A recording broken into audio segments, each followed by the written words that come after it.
The room is quiet but alive. Beneath the warm hum of the overhead lights, stacks of chips glint like small constellations onto dark felt. Cards whisper as they slide across the table. A soft voice announces the bet, and the air carries that rare stillness only found in rooms where the stakes are high and the players are calm. This isn't a place for adrenaline, it's a place for precision. You're not here to chase luck, you're here to learn how to control it. Before we begin, if these deep, thoughtful sessions about the quiet side of poker help you slow down and think clearer, consider subscribing. It helps more players find their way to this table and keeps these long, reflective games going. Now, let's settle in. Take a slow breath and imagine you're sitting at a high-stakes table. $10,000 in front of you feels like a mountain of possibility and pressure all at once. Around you, the faces are unreadable, seasoned veterans who've sat here for years, and sharp newcomers who've studied every strategy book in print. But what separates the ones who survive from the ones who dominate isn't just knowledge, it's composure, it's pattern recognition, it's the ability to let the noise fade, to see clearly what's happening beneath the surface. At lower stakes, you can play on autopilot and still do fine. You can ride the waves of good cards and soft opponents. But in the upper tiers, where every chip represents rent, mortgage, and ego, you can't coast. You have to become something different, a quiet predator, a student of tempo, a builder of edges so small they're invisible to everyone else at the table. That's what this session is about. Becoming the king of high-stakes cash games isn't about dominance in the loud sense. It's not swagger or intimidation. It's about control of yourself, of the pace, and eventually of the table's rhythm. It's a form of awareness that feels almost spiritual at times, because you stop playing cards and start playing people's emotional frequencies. We'll go far beyond the basics tonight. You already know what position means. You already know which hands to open with and when to fold. What we'll explore instead is how elite players turn those fundamentals into something fluid.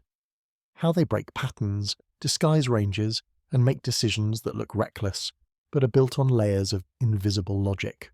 We'll talk about why certain bluffs work not because of courage, but because of groundwork laid hours earlier.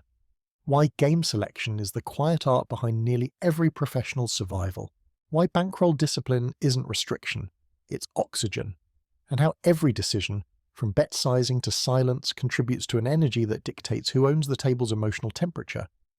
If you have ever wondered what really separates the players who make consistent six-figure years from those who constantly rebuild their bankrolls, it's this. They understand that poker is not a game of cards, it's a game of endurance. They approach it the way a craftsman approaches a lifetime trade. Their goal isn't to win tonight, it's to never stop being at the table. So throughout this lesson, we'll stay grounded. No flashy math, no endless theory charts, just rhythm, reasoning and awareness. You'll learn to see the game the way the best see it, as a flow of information. Every fold tells you a story. Every hesitation reveals a weight in someone's chest. Every overbet is an emotion translated into chips. We'll start with the foundation, the mindset and structure that define high-stakes play. From there, we'll unfold actual hands, explore bankroll and emotional control, and eventually reach the deeper level where logic and instinct merge. The goal isn't just to win more, it's to transform how you think at the table, so that every hand becomes a meditation in patience and understanding. And by the end, if you've absorbed what's beneath the surface of these words, you'll walk away with more than poker lessons. You'll understand something about human behavior, discipline, and the strange calm that comes when you're comfortable risking everything because you trust yourself completely. This is what it means to sit among the best. To belong in the rooms where silence is the loudest sound, where money moves slowly, decisions breathe, and every chip tells a story. Welcome to the game, let's begin. At its core, high-stakes poker is not about talent, it's about structure. The players who survive and rise in this world treat the game like a living organism, one that responds to rhythm, balance, and self-control. The first principle, then, is simple but demanding. Mastery begins with respect for structure. Not just the structure of betting rounds or ranges, but the internal structure of your own thinking. Every decision you make at the table follows a chain. You see, interpret, predict, and act. Most players never notice the chain, they just react to the surface. But when you slow down the process, when you observe how your thoughts form before you act, you start to see the hidden architecture that runs beneath every session. This awareness separates those who guess from those who guide. In a high-stakes environment, every decision has a weight attached to it. You can't afford to be uncertain about why you do what you do. The pros know this. They enter every hand with a map in their mind. That map includes not only the hands they might play, but the emotional weather of the table, their opponent's tendencies, and their own state of mind. They are not improvising chaos. They are conducting order within uncertainty. The second principle is control of energy. You may not realize it, but poker tables are emotional ecosystems. Some players radiate tension, others exude calm. These signals ripple through the room, influencing decisions subconsciously. High-stakes players know how to remain unaffected. They sit still in the storm. Their chips move with intention. Their eyes reveal nothing. They create a field of stability so strong that others begin to orbit around it. That's power, not through aggression, but gravity. The third principle is observation without judgment. Most players observe in order to confirm what they already believe. They look for tells that justify their narrative. But masters observe neutrally. They don't look for what they want to see, they look for what is. They are detectives of truth. Every small behavior, every pause, every unnecessary comment, each becomes a clue, not about the hand, but about the person. Now let's connect this to an example. Imagine you're in the deep $25 to $50 cash game. You open with ace-queen suited from middle position. A tight regular calls from the cutoff, and the big blind, an unpredictable player, joins in. The flop comes king 7-2 rainbow. You continuation bet and the regular calls again. The turn brings a 9. You slow down, check, and your opponent bets 2/3 pot. Inexperienced players would start spinning stories. He must have a king, or he's bluffing because I checked. But the advanced player pauses. They measure the pace of the action, the confidence of the bet size, and the consistency with prior hands. They recall that this opponent rarely floats the flop without a backdoor draw. That means this bet frequency is either value-heavy or a rare burst of ambition. You decide to fold not because of fear, but because the structure of information supports it. The fold is elegant, clean. You lose nothing by folding correctly. You lose everything by trying to prove something. This is the essence of discipline at the highest level. The ability to separate ego from execution. Contrast that with the wrong approach. The less experienced player calls the turn just to see, telling themselves they'll decide on the river. The river comes blank, and the opponent shoves. Now they're lost, adrift without structure, unsure how they arrived here. That's not a hand gone wrong, that's a process gone wrong. High-stakes players don't chase outcomes, they trace processes. They know that winning one big hand means nothing if the decision chain was flawed. They grade themselves not on profit, but on purity of reasoning. Over time, that mindset creates consistent success, because it filters luck through logic. The next foundational truth is about adaptability. High-stakes games are ecosystems that evolve every orbit. Players get tired, bored, emotional. The table texture changes constantly. What worked an hour ago may be suicide now. Best players don't cling to static strategies. They adjust frequency, bet sizing, and even silence based on the energy of the moment. This flexibility isn't guesswork. It's fluid structure. For example, suppose you've been c-betting frequently for 2 hours, conditioning the table to see you as active. You suddenly switch gears and start checking flops with your strongest holdings. You've just weaponized perception. You're not changing strategy at random. You're teaching the table to misread you. That's structure applied dynamically. Another foundational layer is bankroll integrity. Every professional knows this truth intuitively. You can't think clearly when your rent money is on the table. Emotional stability requires financial insulation. The king of high stakes doesn't play scared money. He plays with detachment, knowing that each session is one tile in a long mosaic of results. The emotional buffer provided by proper bankroll management keeps the mind clean, and a clean mind is a lethal weapon. One of the most damaging misconceptions about high-stakes poker is that it's all about big bluffs and genius reads. In reality, most sessions are quiet. Hours pass with small pots and disciplined folds. The glory comes not from fireworks but from precision. The real kings of cash games win by making fewer mistakes, not more miracles. They're not chasing drama, they're collecting data. Think of poker like music. The untrained ear hears chaos. The trained ear hears rhythm, tone, and timing. Every chip moved has a tempo. Every hand tells you where the beat is falling. Once you can hear that rhythm, you stop forcing plays. You begin to harmonize with the table. You fold when the rhythm pulls back. You press when the tempo rises. That's how great players make it look effortless. When you combine all these foundations, structure, control of energy, neutral observation, adaptability, and bankroll discipline, you create a self-sustaining system. You no longer rely on luck, mood, or streaks. Your performance becomes predictable in the best way, calmly consistent. The takeaway is this. Becoming a king of high-stakes poker isn't about mastering complexity. It's about mastering simplicity so thoroughly that it becomes invisible. You know the math, but you don't need to see it. You understand the psychology, but you don't have to label it. You've trained structure into intuition. That's the quiet foundation on which everything else will stand. Every hand in poker is a story. The cards, the actions, the chips, they're all chapters of a narrative that unfolds street by street. What separates elite players from everyone else is how they interpret that story. They don't just read the words, they understand the tone, the rhythm, the pacing of emotion underneath every move. Let's walk through one hand, not just to analyze the result, but to follow how a high-stakes mind thinks through the process. You're playing $50 to $100, nine-handed. You're sitting with $20,000 in front of you. 2 hours into the session, the dynamics have settled. The player to your left is aggressive and creative, always probing for weakness. Across the table sits a quiet veteran, conservative but sharp. The rest of the table orbits between caution and curiosity. You pick up pocket tens in the cutoff. The table folds around to you. This is a playable hand, but you know that its value depends entirely on context. Against amateurs, tens are gold. Against professionals, they're glass, strong but fragile under pressure. You raise to $250. The button, the aggressive player calls. The blinds fold. Your head's up. The pot is $650. The flop comes 9-6-3 rainbow. You continuation bet for $200. The button calls instantly. The call time matters. Instant calls mean something.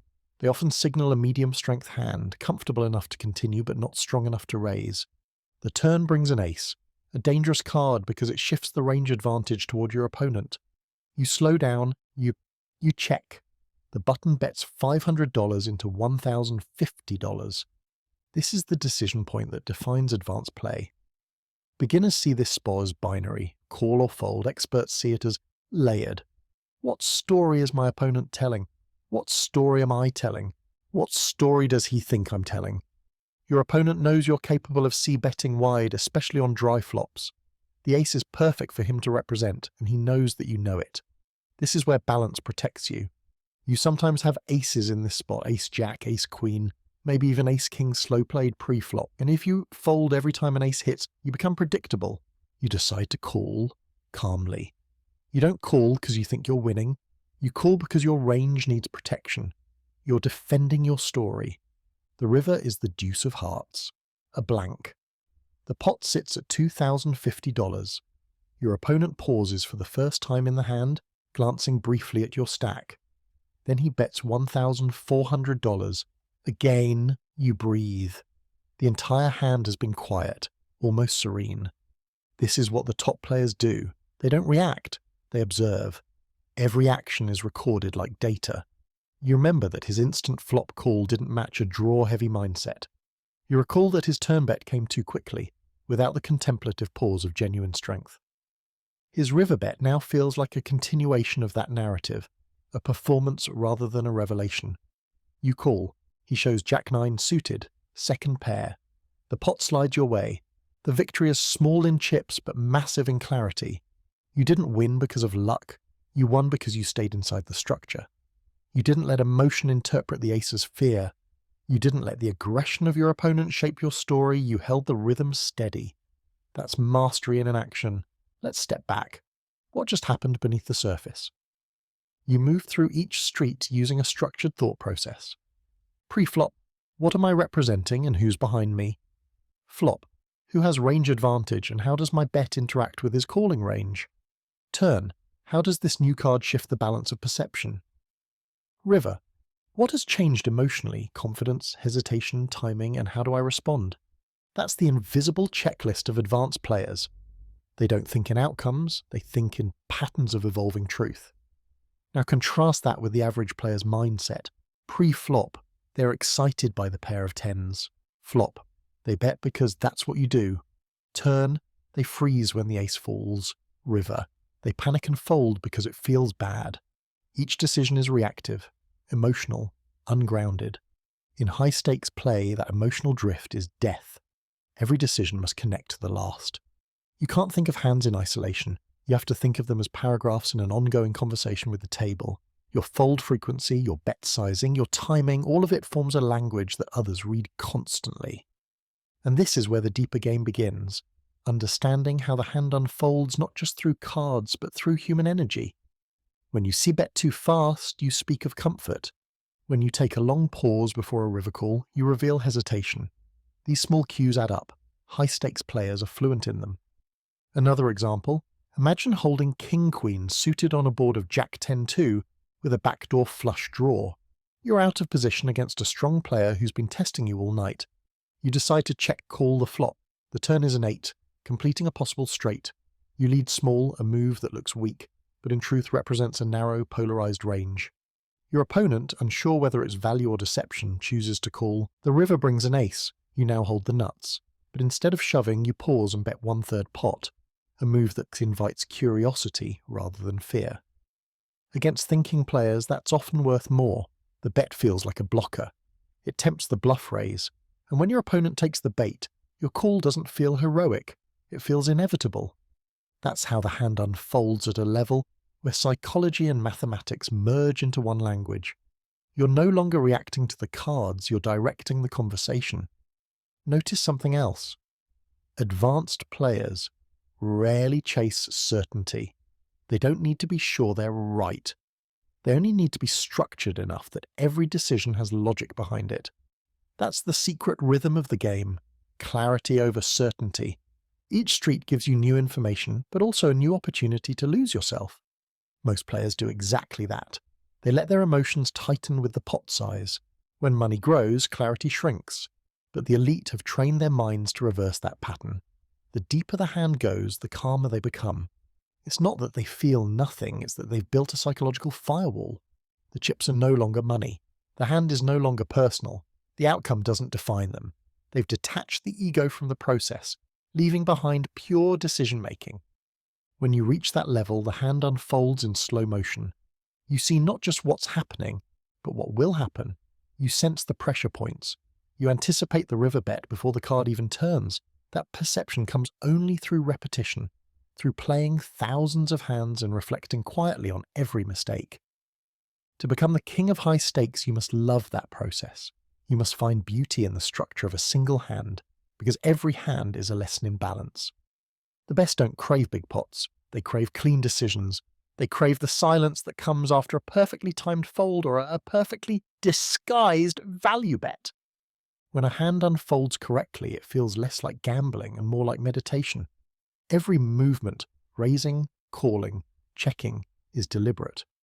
Every thought links back to the core principle: stay balanced, stay aware, stay detached. That's how the hand unfolds for the true masters of the game, not as a rush of action, but as a quiet symphony of timing, psychology, and control. At high stakes, every decision begins long before the cards are dealt. The best players build a starting hand plan the way an architect designs a structure, from the foundation up. Each piece, position, stack depth, table image, opponent profile, locks into the next, creating stability. This is how they survive the chaos of variance and the volatility of emotion. They don't play hands, they play frameworks. In lower stakes games, players often focus on which hands to play. In high stakes poker, that question evolves into how and why to play them. Range theory becomes less about memorization and more about emotional rhythm. You start recognizing that every hand sits within a broader narrative. Your range versus theirs, your perceived strength versus their assumptions. The plan always begins with position. Position is not just about acting last, it's about collecting data while revealing as little as possible. In the high-stakes world, information is currency. The later you act, the more control you have over the size and direction of the pot. From early position, you must play tighter because you're navigating in partial darkness. From the button, the light is brighter. You can see the table clearly, adjust frequencies and dictate tempo. Stack depth shapes the next layer. Deep stacks magnify post-flop skill. giving more room to apply pressure and leverage future streets. Shallow stacks compress the game into fewer decisions, where precision and timing replace long-term maneuvering. Knowing how to adjust your range to the stack depth is one of the hallmarks of mastery. The king of high stakes doesn't just play differently, he thinks differently when the stack-to-pot ratio changes. Then comes table composition. Who sits where matters. You don't need to be the best player in the world, you just need to be the best player at the table. The sharpest pros are table selective and position aware. If a dangerous, unpredictable player sits directly to your left, your range must tighten. If weaker opponents are downstream from your seat, you can open more freely, using them as targets to extract steady value. But the real sophistication lies in balance. Balance is the quiet armor that protects your strategy from exploitation. Every professional, consciously or not, is testing frequencies. If they see you bet too often in certain spots, they'll start floating and check raising. If they see you underbluff, they'll fold fearlessly. The moment you become predictable, you become prey. To stay balanced, think in ratios rather than absolutes. For instance, when you continuation bet, your value hands and bluffs should maintain a consistent relationship. Maybe 2 value combos for every 1 bluff combo, or the inverse, depending on the texture in your image. You don't have to calculate exact percentages at the table. You just need to maintain internal symmetry. When your strategy feels cohesive, your opponent's reads fall apart. This ratio-based reasoning simplifies complex math into intuition. You start sensing when your line is too heavy on one side, too many weak hands, too few traps. The correction happens naturally, like tuning an instrument. You don't chase balance for its own sake, you seek it because it breeds unpredictability. Let's look at an example. You open from the cutoff with King-Jack suited. The button and big blind call. The flop comes Queen 10-5 with 2 hearts. You hold an open-ended straight draw with a backdoor flush. It's a board that hits your perceived range hard. You're expected to continuation bet often. But because this texture also smashes the calling ranges of your opponents, the advanced player recognizes that pure aggression might be counterproductive. Instead, you check, keeping your range wide. When the turn brings a blank, your delayed bet now represents strength and balance. You're showing discipline in a spot where most players leak aggression. That's the essence of a structured plan, flexibility within logic. Another subtle point of advanced planning involves implied odds. At high stakes, direct pot odds are rarely the full picture. The value of your call or draw depends on your opponent's tendency to pay off or bluff future streets. This isn't math, it's empathy wrapped in logic. You're estimating how much emotional pressure your opponent can withstand later. For instance, if you're facing a bet with a strong draw and a loose, impulsive opponent, your implied odds are higher. They'll overplay marginal hands, feed you chips when your draw completes. But if your opponent is disciplined and cautious, those implied odds shrink. Your hand might have the same equity, but your earnings potential changes completely based on who you're up against. That's why high-stakes poker isn't solved by charts. It's solved by context. Every decision flows through layers of logic, intuition, and memory. The math sets the foundation, but the person sitting across from you defines the ceiling. Range balance also protects you emotionally. When you know your decisions are structurally sound, you don't spiral after a bad beat. You can lose a $40,000 pot and still feel stable, because you know the decision was correct in theory. That inner calm is part of what makes a high-stakes player so formidable. They can suffer brutal variance and not deviate from their plan. They aren't chasing losses, they're maintaining rhythm. Building a starting hand plan also means designing exit points. Every strong plan includes a path to fold. Average players fall in love with hands. Great players fall in love with processes.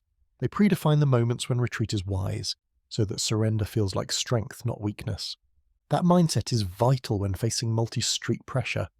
When you've already mapped your boundaries, you no longer fear being bluffed. You understand that being unexploitable matters more than being right every time.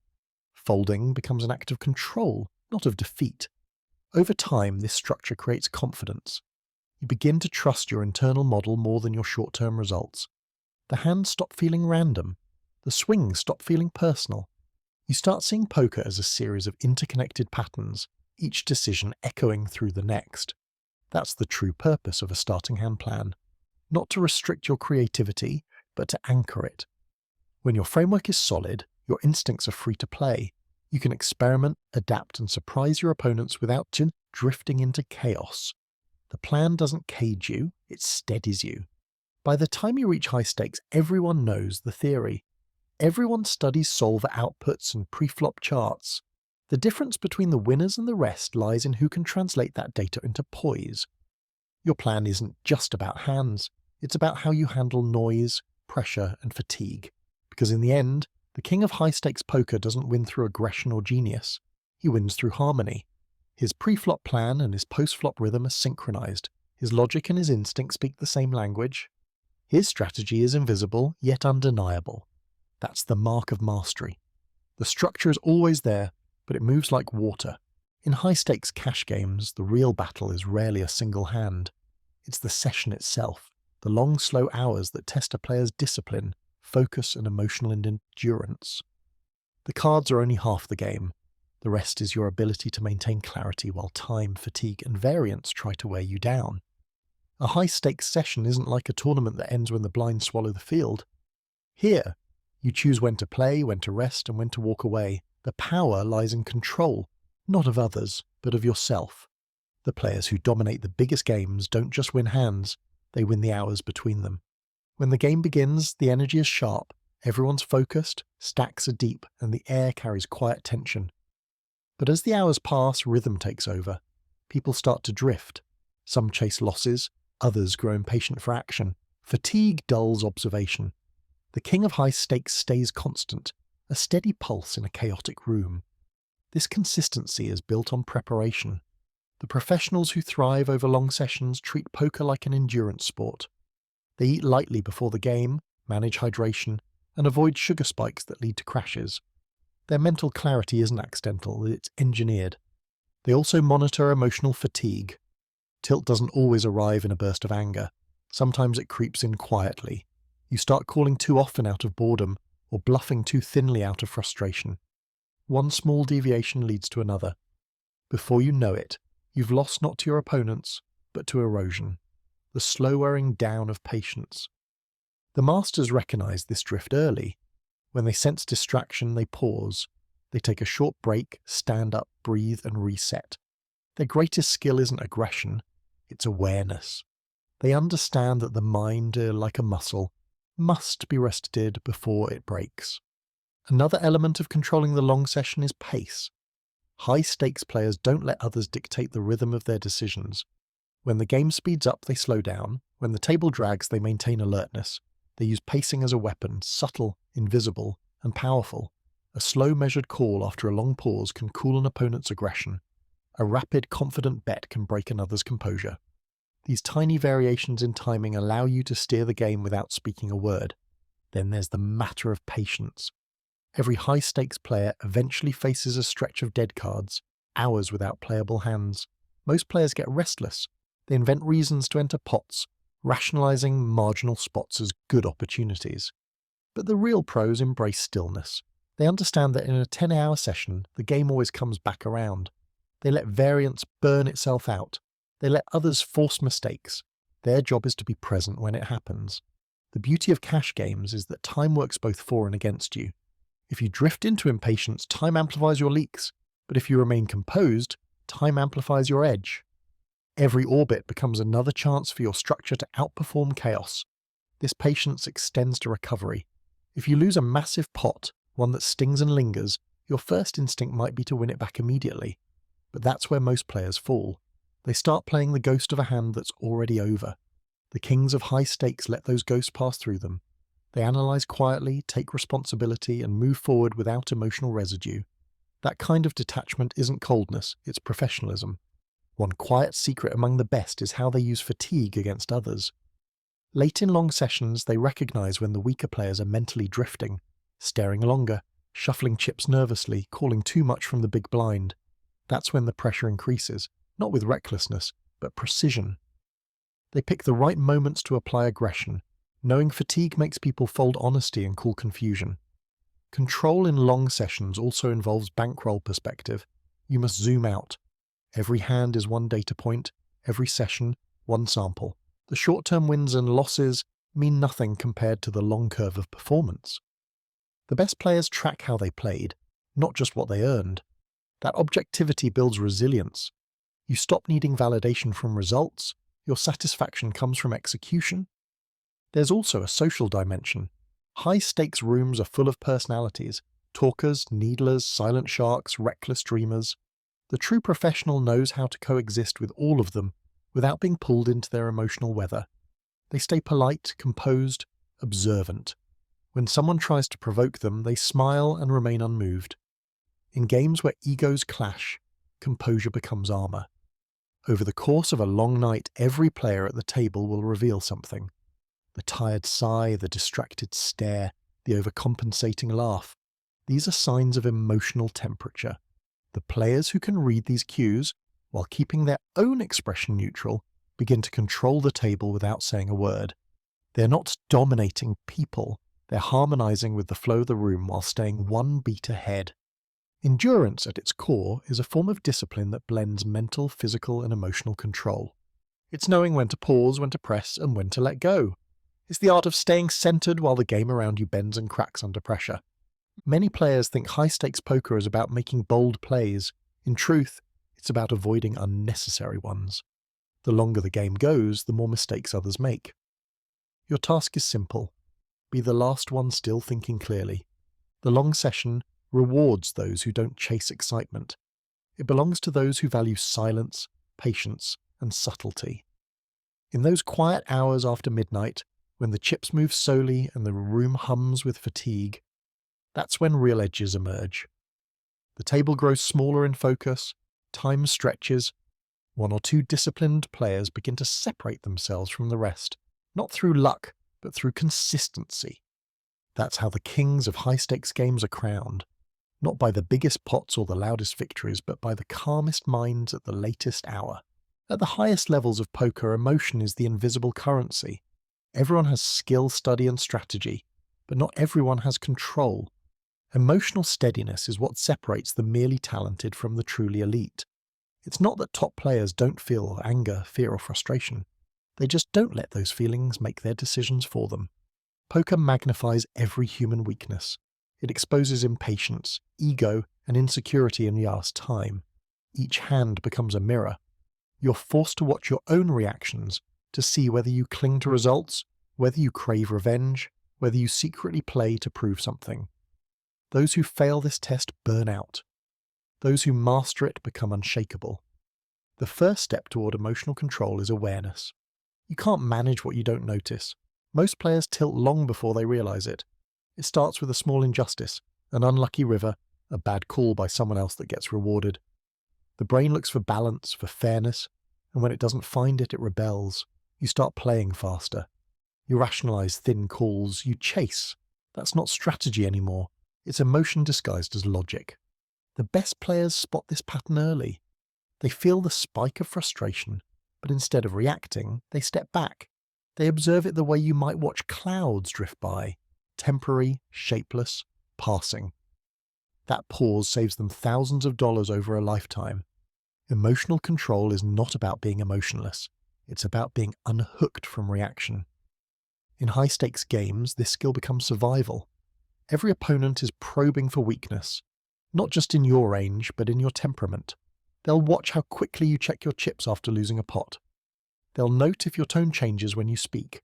They'll sense whether your next hand is played from balance or from resentment. The moment you let emotion leak, you stop playing poker and start playing therapy. To train this control, many professionals adopt rituals. Some meditate before sessions, focusing on breath to quiet the mind. Others review mistakes calmly after play, training their brains to link error with curiosity instead of shame. These small habits build the psychological muscle that keeps you steady under fire. Let's illustrate with a story.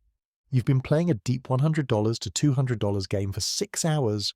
You're up slightly, focused, calm, in rhythm, then it happens. You flop top set on a wetboard, get all the money in, and lose to a running straight. A $40,000 swing in one cruel sequence. The table chatters, someone offers sympathy, and your pulse jumps. The old part of your brain screams to act, to reassert control, to win it back. But this is the moment that defines you. The pros breathe through it. They don't hide the frustration, they acknowledge it quietly, then let it fade. They remind themselves, I made the right decision, the rest doesn't belong to me. They wait until their mind feels level again before playing the next hand. That's the mental difference between elite and average. The average player tries to fight variance emotionally. The elite accepts it intellectually. They understand that poker is designed to break your sense of fairness. The only defense is detachment. Another key to emotional control is managing ego. High-stakes rooms are full of pride. Every player wants to prove they belong. But ego is a dangerous passenger. It convinces you to defend every pot, to outplay opponents for the sake of dominance, to show bluffs that feed vanity instead of profit. Ego craves validation. Discipline seeks truth. The king of high stakes chooses truth. When you release ego, decisions become simpler. You no longer care who wins a specific pot. You care only whether your action aligns with logic. You stop playing to look smart and start playing to be effective. That shift is quiet, but it changes everything. It frees your mind to think cleanly. Another hidden challenge is fear. Fear of losing, of looking foolish, or of being wrong in public. Poker is one of the few arenas where mistakes are visible and expensive. The antidote is self-trust. You build that trust not by winning, but by making correct decisions over time and recognizing that correctness is its own reward. Confidence grows not from luck, but from clarity. High-stakes players also know how to use emotions strategically. They project calm when they're strong and uncertainty when they're weak. They create patterns of comfort and discomfort in others. Controlling emotion doesn't mean suppressing it. It means directing it. You become the thermostat of the table, regulating the atmosphere. But emotional control extends beyond the felt. The real kings manage their entire lives to support it. They sleep enough, avoid unnecessary drama, and protect mental bandwidth. Their boundaries off the table preserve their sharpness on it.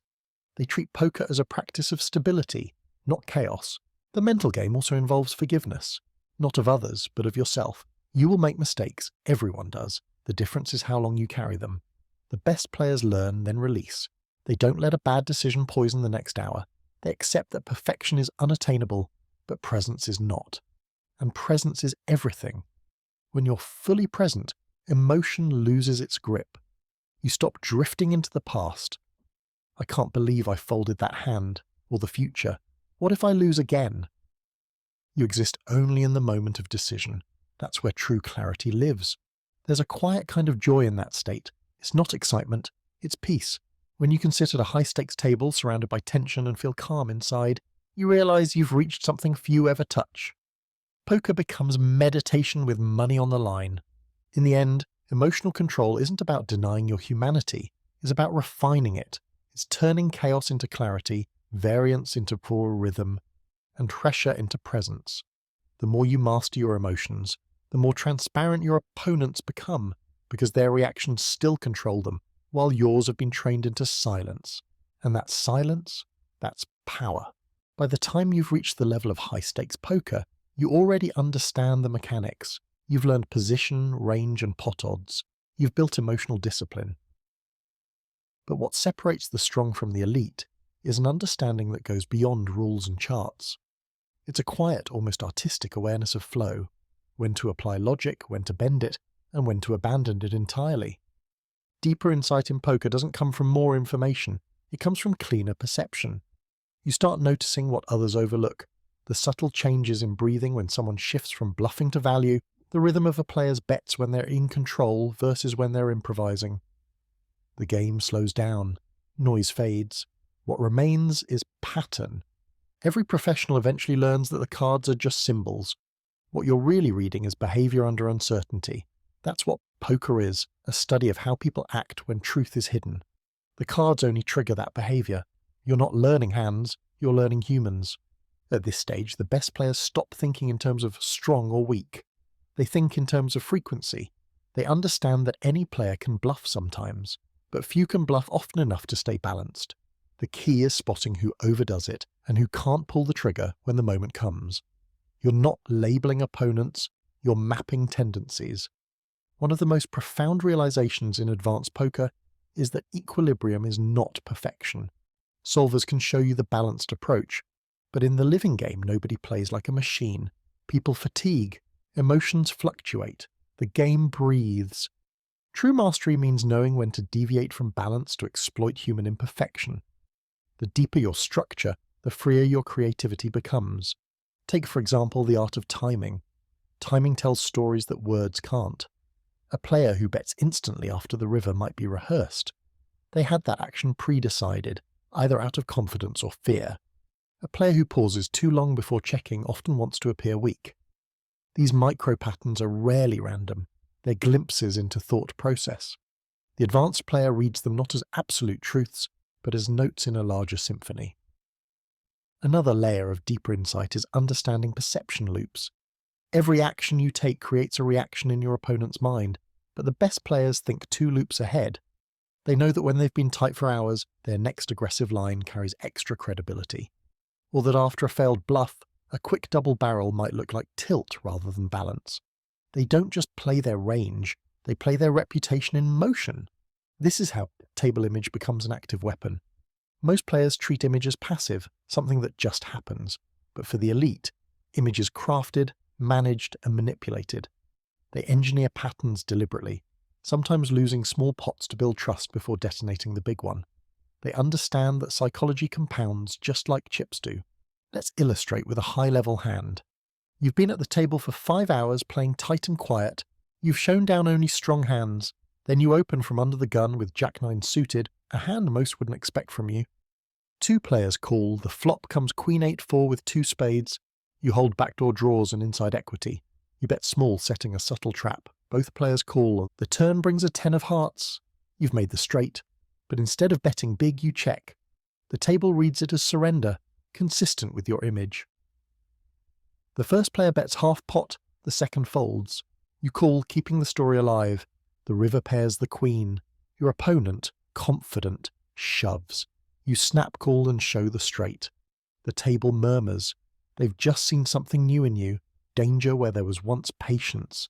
That single hand changes how every future pot unfolds. You've altered perception. You've taught the table that your silence might hide violence. That's not luck, that's design. This is the deeper layer most never reach, playing not the current hand, but the future game that hand will influence. It's a long-term manipulation of psychology and memory. At this depth, logic and instinct merge.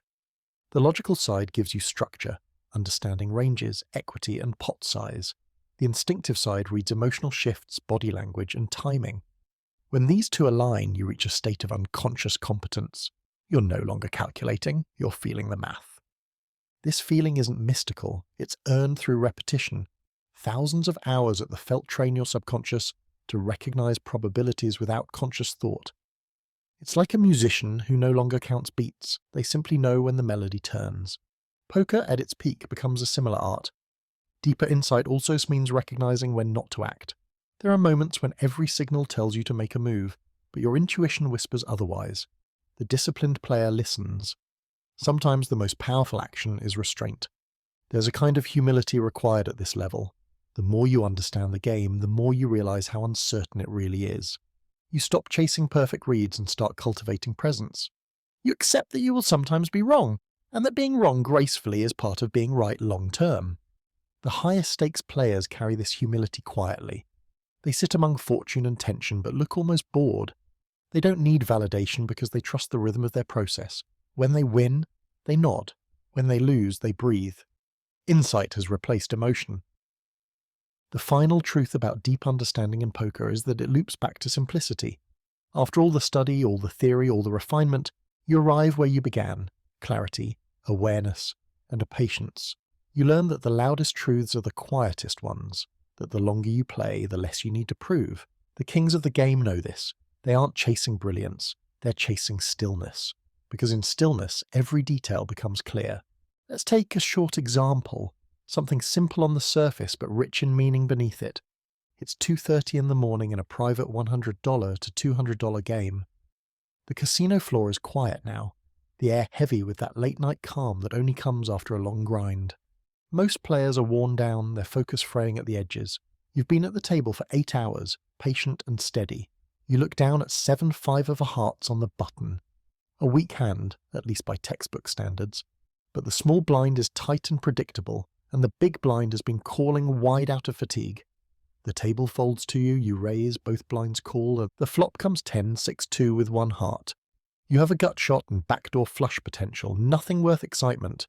But you've been observing. The small blind has started checking too quickly, giving away weakness before even processing the texture. You bet small, more for information than value. The small blind folds, the big blind calls, the turn brings the 8 of hearts. You've picked up an open-ended straight draw and a flush draw, suddenly the hand breathes.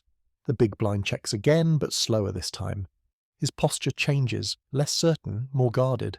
You decide to check behind, control the pot, preserve your position.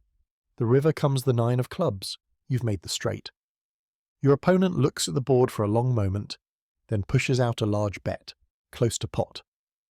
To most players, this looks like a strong hand. To you, it looks like something else. You replay the hand in silence.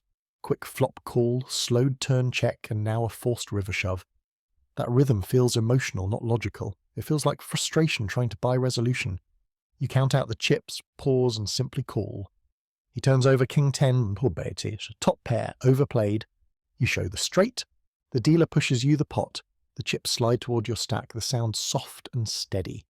But you don't celebrate. You just breathe. Because this hand wasn't about 7 5 of hearts. It wasn't about luck, or even the straight. It was about structure and awareness, about observing energy when logic alone wasn't enough. You didn't win because you hit your draw, you won because you were paying attention. As you stack your chips, you glance around the table. Everyone's watching, recalibrating. They saw a strange hand, an odd pre-flop raise, a calm call on the river. They start questioning what else you might be capable of. Without a word, you've shifted the table's gravity. And that's what mastery often looks like. It's not dramatic. It's quiet. You make small, deliberate choices that ripple outward, changing perception in ways that last far longer than a single pot. The small blind goes back to folding mechanically. The big blind tightens up, suddenly cautious. The next few orbits move slower, more careful.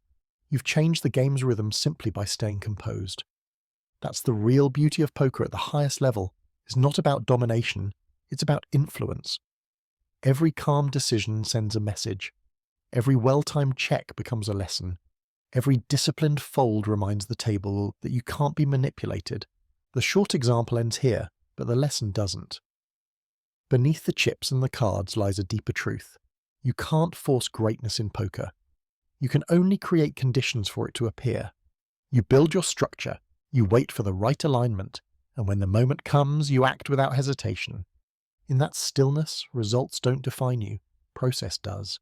And that's how the quiet player at 2:30 a.m., holding 7 5 of hearts, becomes the most dangerous person in the room. Now that the foundation is clear, let's move through a guided sequence, a series of hands that explore different dimensions of high-stakes mastery. Each one reveals a unique principle in motion. None are about luck. They're about clarity, timing, and the ability to stay composed as tension builds. Hand 1. The fold that defines you. You're in a $200/$400 game sitting on a deep stack. You've been playing solid for hours. Calm, unreadable, steady. A loose player opens under the gun to $1,200. You look down at ace-queen suited in middle position. Normally this is a clear 3-bet, but you pause. This opponent has been bleeding chips, growing impatient. He's overcompensating with larger open sizes, desperate to recover. You call instead of raising, allowing him to keep digging. The blinds fold. The flop comes ace-king-7 rainbow. He bets $1,600. You call. The turn brings a jack. He bets again. Larger now, $4,800 into $5,600. The speed of his bet feels rehearsed, unnatural. You've seen him bet fast before, but only when bluffing. Still, it's early in the session. You can't be certain. You call again. The river comes the queen of clubs. You've made 2 pair, but the 4-card straight is now on board. He shoves all in for $22,000. Everything in your body wants to call. But something inside pauses, the way he sat back after the bet. The subtle exhale, the energy of release, not tension. You fold. He shows 10-9 suited with a soft smile. The nuts. The table murmurs. Someone says, Good fold. You don't respond, you just breathe out slowly and watch the dealer push the pot away. Because that moment, the discipline to fold when ego begs you not to, is what builds longevity. In high-stakes poker, your greatness isn't measured by the hands you win, but by the disasters you avoid. Hand 2. The bluff that changes everything. Hours later, the same game. You're up slightly, composed. Across from you sits a player who's been bullying the table, sharp, aggressive, full of confidence. You've watched him win pots without showdown, dictating tempo through fear. You pick up 8-7 of clubs on the button. The bully opens to $1,000 from middle position. You call. The blinds fold. The flop comes Queen Jack 3, 2 clubs. He bets $1,200. You call. The turn is the deuce of spades. He bets $3,500 into $3,600. His sizing tells you something. He's trying to end the hand. You've been quiet all night. He assumes you're tired. The river brings the King of Hearts, a scare card that completes multiple draws. He checks for the first time all session. This is your window. You slide out $9,000 into $10,600. He stares at you for a long time. The room feels heavy. You're not breathing faster. You're not frozen. You're just still. After a long pause, he folds, muttering something under his breath. You quietly stack the pot. You don't show, you don't celebrate. You let the table keep guessing. That's how control shifts, not through confrontation, but through composure. You let the storm blow itself out, then step into the silence it leaves behind. Hand 3, the patience trap. You're 6 hours deep into a long session. Fatigue is in the air. A wealthy recreational player sits 2 seats over, unpredictable, generous, and emotionally invested in every hand. You've barely tangled with him all night. You've folded, waited, and watched. He's noticed your discipline. That's important. You're building trust through restraint. You finally pick up pocket kings in the small blind. The player limps from the button. You raise to $1,200. He calls. The flop comes Jack 9-5 with 2 hearts. You bet $1,600. He calls instantly. The turn brings the 3 of spades. You bet $3,800. He pauses, counts chips, and calls again. The river is the deuce of hearts. The flush completes. You check, inviting the story to continue. He takes the bait, sliding out $9,000. You wait, then call. He shows Queen Jack off suit. You show the kings. He groans, laughs, and says, "You always have it, don't you?" You smile lightly and stack your chips. That's the quiet art of patience. You didn't outplay him in that hand. You outwaited him for 3 hours. You let his own impatience build the pot for you. That's how discipline becomes strategy. Hand 4. The silence between decisions. Sometimes what wins you the hand isn't the actions, it's the pause before it. You're playing a deep $100 to $200 game, and you've been talking casually with another regular, a friendly, analytical player. The conversation makes you both seem relaxed. Then a big hand arises. You raise with ace-jack suited from the cutoff. He 3-bets from the small blind. You call. The flop comes ace-10-4 rainbow. He bets 1/3 pot. You call. The turn is the jack of hearts, giving you top 2 pair. He checks. You sense the trap, but you also recognize something in his timing. Too smooth, too rehearsed. You check back. The river is the 7 of spades. He bets pot. The room falls quiet. You stare at the board. The silence stretches long enough for everyone to feel it. The dealer doesn't move. You're not thinking of the money, you're thinking of rhythm. You recall how he usually bluffs faster, but this time he waited exactly 6 seconds before betting as though counting. It's an act. You sense it. You call and he shows ace-queen. You take the pot. The silence, not the cards, told the story. In high-stakes poker, timing becomes a second language. Those who listen fluently can hear truth inside the quiet. Hand 5. The long game. It's a different night, a different table, but the same lesson. You've been losing small pots all evening, nothing disastrous, but enough to wear down lesser players. You've said little, played carefully, waited. The others start to see you as passive. That's exactly what you want. You pick up pocket 8s in the cutoff. The under-the-gun player opens to $1,000. You call. The big blind calls. The flop comes 8-6-2 with 2 diamonds. You've hit top set. The opener bets $1,200. You flat call. The big blind folds. The turn brings the 10 of diamonds, completing a possible flush. The opener slows down, checking. You check back. The river is the 6 of hearts pairing the board. He bets $3,000. You take your time pretending to consider folding. You sigh, glance once at the board, then raise to $9,000. He snap calls, showing ace-king of the diamonds, the nut flush. You turn over your full house. The table reacts, but you remain still. You've been waiting all night for this exact kind of moment, not just for the hand, but for the psychological setup. By letting the image of passivity grow, you created conditions for overconfidence. He played his cards, you played his expectations. That's the long game of cash poker.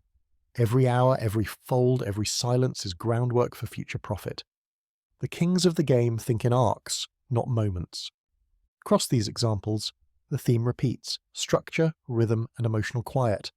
You're not trying to control cards, you're managing information, perception, and energy. Every time you act without fear, you build internal stability. Every time you fold without frustration, you build endurance. Every time you sit through the quiet stretches of nothing hands, you build the patience that makes the next opportunity clear. This is why the greats often look bored. They're not bored, they're balanced.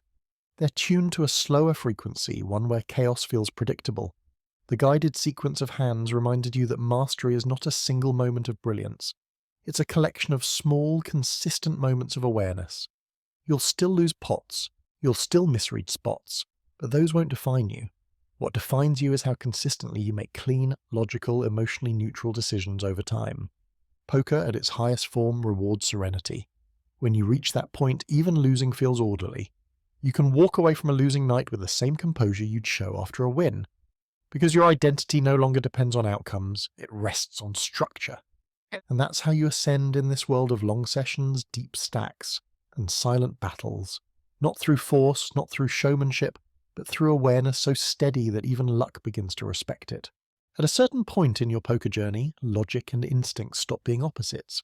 They start to merge, blending into a kind of quiet awareness that guides every move you make. The deeper you go in this game, the more you realize you need both. Logic is your foundation. Instinct is your flow. Without one, the other collapses. Logic is what protects you. It's the framework you fall back on when emotion threatens to pull you off balance.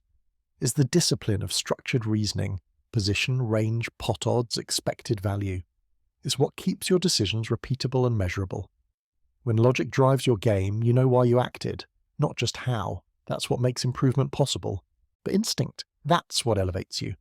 Instinct is what allows a player to make a brilliant call no solver could justify, or a fold that seems insane until the cards are turned over. It's built from thousands of hands, absorbed patterns, and subconscious recognition. It's not guessing. It's your brain processing information too quickly for language. In high-stakes play, you must learn to let them coexist. Logic gives you the structure to avoid chaos. Instinct gives you the sensitivity to exploit opportunity. Together, they form balance, a kind of harmony between knowledge and intuition. Imagine you're deep in a session. You face a massive river bet.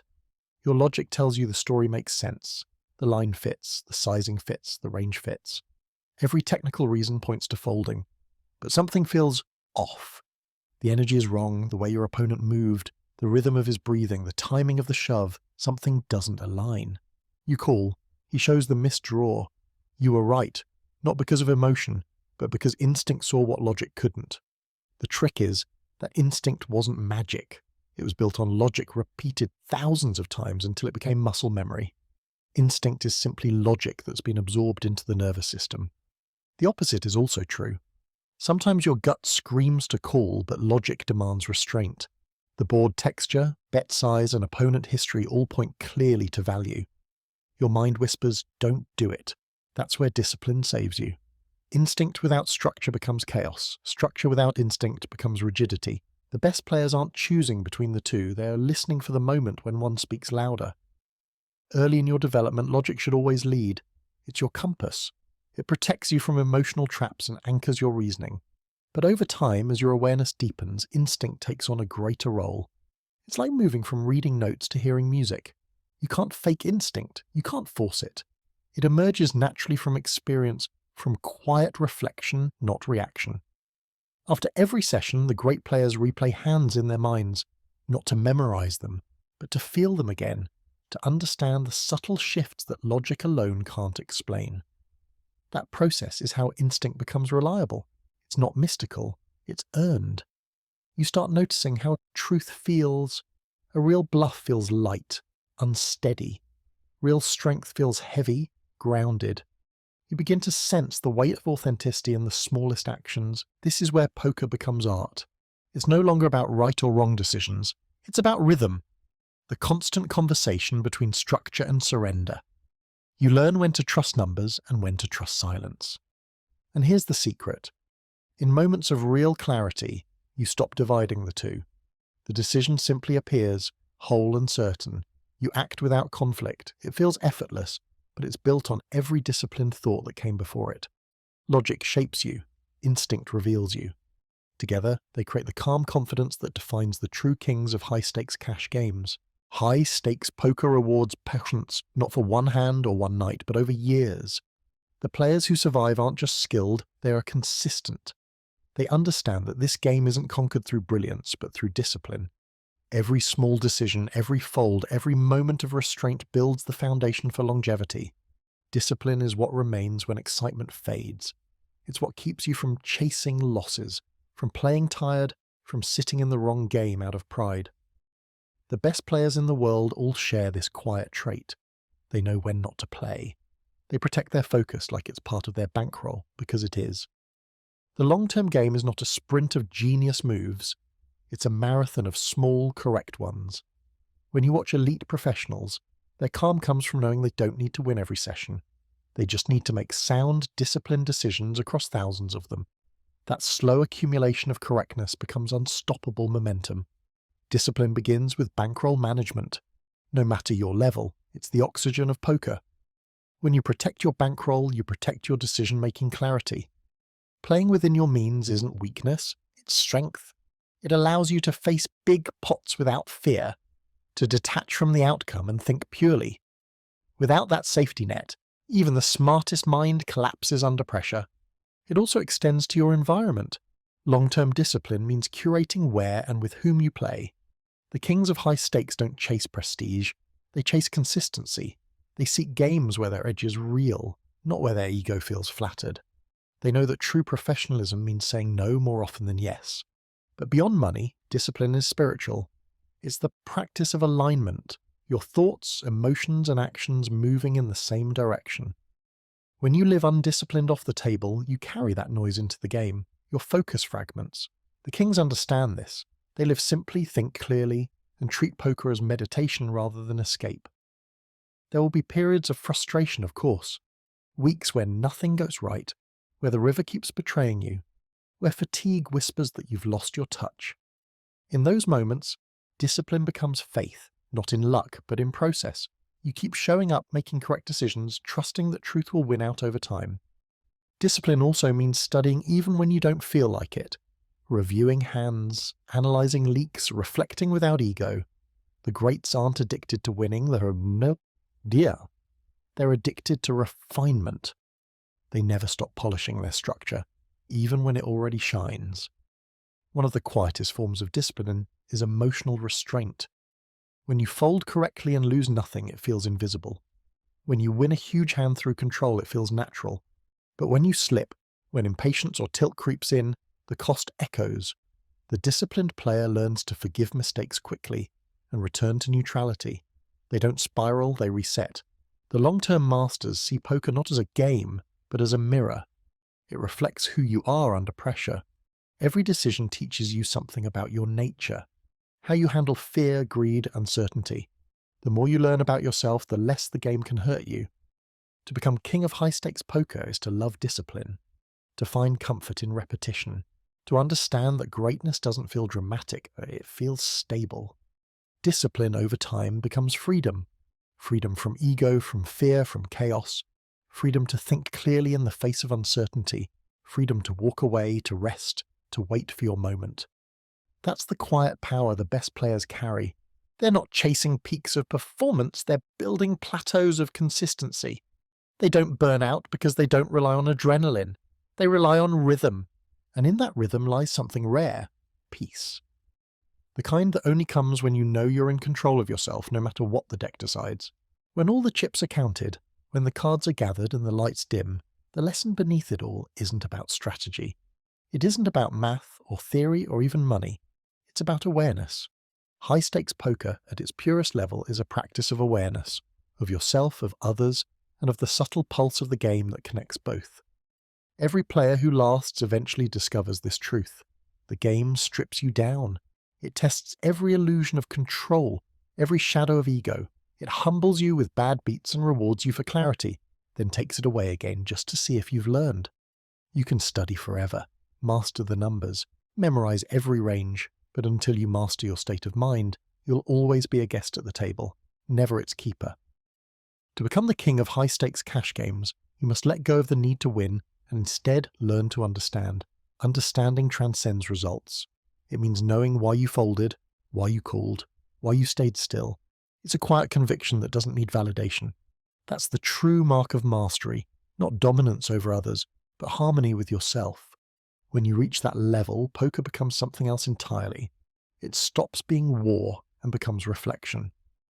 Every opponent becomes a mirror, showing you your strengths, your weaknesses, your patterns. Every session becomes a lesson in patience, humility, and timing. The greats know this. That poker is not a game you beat, but a mirror you learn to read. The long-term reward isn't wealth, it's composure.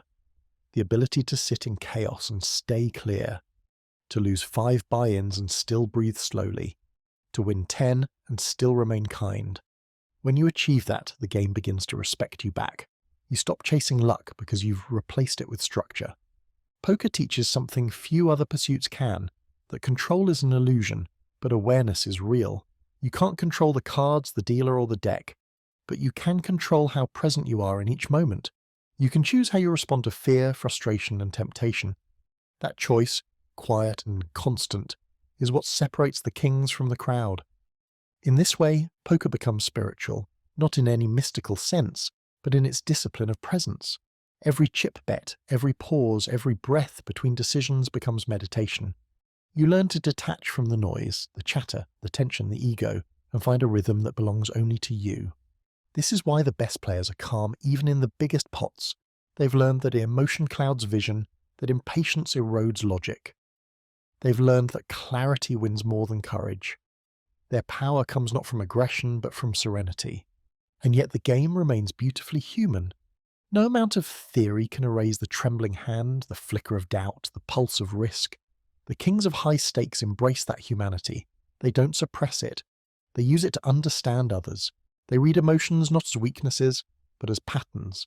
Every sigh, every stillness, every deviation in rhythm is a language they've learned to speak fluently. In the end, poker gives back exactly what you bring to it.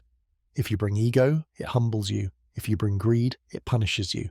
If you bring awareness, it teaches you. It's a mirror that never lies. So the final lesson beneath it all is simple. Poker mastery is life mastery in disguise. The patience you cultivate at the table becomes patience with people. The restraint you practice under pressure becomes wisdom in chaos. The humility you learn from loss becomes strength in every other pursuit. To sit in a high-stakes game and remain calm, that's not gambling, that's enlightenment, expressed through cards and chips. And when you finally understand that, you stop needing to prove anything. You stop caring about titles or status. You stop measuring yourself by how much you win. You measure yourself by how clearly you can see. That's when you become the king, not of other players, but of the one opponent that never leaves the table, yourself. So the next time you sit down, let the chips clack softly, the felt cool beneath your hands. Let the lights hum overhead and this conversation fade into background sound. Take one slow breath. Look at the cards, feel the pulse of the game. You're not chasing luck anymore. You're studying rhythm. You're not fighting variance, you're flowing with it. And as you move through the night, folding when it's time to fold, calling when it's time to call, raising when the rhythm tells you to keep, you'll notice something rare. Peace. Because the lesson beneath it all is that the true high-stakes game was never about poker. It was about learning how to stay calm when everything's on the line. That's what makes you a king.